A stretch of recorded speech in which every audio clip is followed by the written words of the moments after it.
প্রতি বছরের মতো এবারও আরবি নতুন বছরকে ঘিরে কাবা শরীফের গিলাফ পরিবর্তন করা হয়েছে। বুধবার স্থানীয় সময় এশার নামাজের পর কাবার গায়ে এ নতুন গিলাফ পরানো হয়।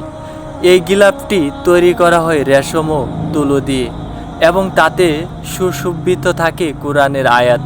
ইসলামী নতুন বছরে চাঁদ দেখার সময় এই গিলাফ পরিবর্তনের আনুষ্ঠানিকতা পালন করা হয়। বিশ্বের সবচেয়ে দামি পোশাক কাবার কিসওয়া তৈরি করা হয় 825 কেজি প্রাকৃতিক রেশম, 120 কেজি সোনার সুতো, 60 কেজি রূপার সুতো। কিসওয়াকের মোট ওজন 1415 কেজি। কিসওয়াকের দাম সৌদি আরবের 25 মিলিয়ন। এই পবিত্র স্থাপনা নবী ইব্রাহিম আলাইসাল্লাম ও তার পুত্র ইসমাইল আলাইসাল্লাম নির্মাণ করেছিলেন। বাবা ও ছেলের আন্তরিক আবেগের জায়গা এই পবিত্র কাবাঘর, যেখানে প্রতি বছর মুসলিমরা হজের জন্য যাত্রা করেন। সময়ের পরিক্রমায় পবিত্র কাবা বহুবার সংস্কার করা হয়েছে। মক্কা শহরের উম্মুদ নামক এলাকায় একটি বিশেষ কারখানায় কাবা শরীফের গিলাফের জন্য প্রয়োজনীয় সমস্ত উপকরণ তৈরি করা হয়।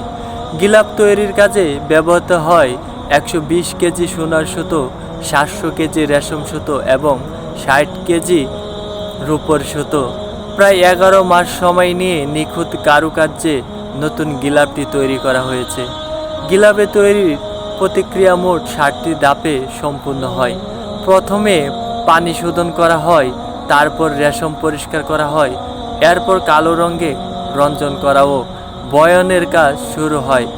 তারপর তৈরি করা হয় কোরআনের আয়াতের জ্যামিতিক নকশা এবং পরে স্বর্ণ ও রূপার সুতো সূচিকর্মে চূড়ান্ত সংযোজন করা হয়। সর্বশেষে করা হয় পরীক্ষা নিরীক্ষা। এই গিলাফটি 47টি সূক্ষ্মভাবে বুনা রেশমের টুকরো নিয়ে গঠিত। এতে 68টি কোরআনের আয়াত খোদাই করা হয়েছে। আয়াতগুলো রূপার সুতো এবং 24 ক্যারেট সোনার মোড়কে মোড়ানো সুতা দ্বারা তৈরি করা হয়েছে। নতুন গিলাফটির মোট ওজন প্রায় 1415 কিলো। বিশেষভাবে তৈরি এই গিলাফে প্রতি মিটারে 10টি ধাপে মোট 9900টি সুতা বসানো হয়। গিলাফের বাইরে কালো কাপড়ের উপর স্বর্ণকারিত রেশম সুতার সাহায্যে দক্ষ কারিগররা ক্যালিগ্রাফি করেন। আগের দিন আসরের নামাজের পর পুরনো গিলাফ সরানোর প্রতিক্রিয়া শুরু হয়। নতুন গিলাফ সৌদি আরবের হিজরি বছরের প্রথম দিন অর্থাৎ পহেলা মুহররমের প্রথম প্রহরে কাবার গায়ে স্থাপন করা হয়।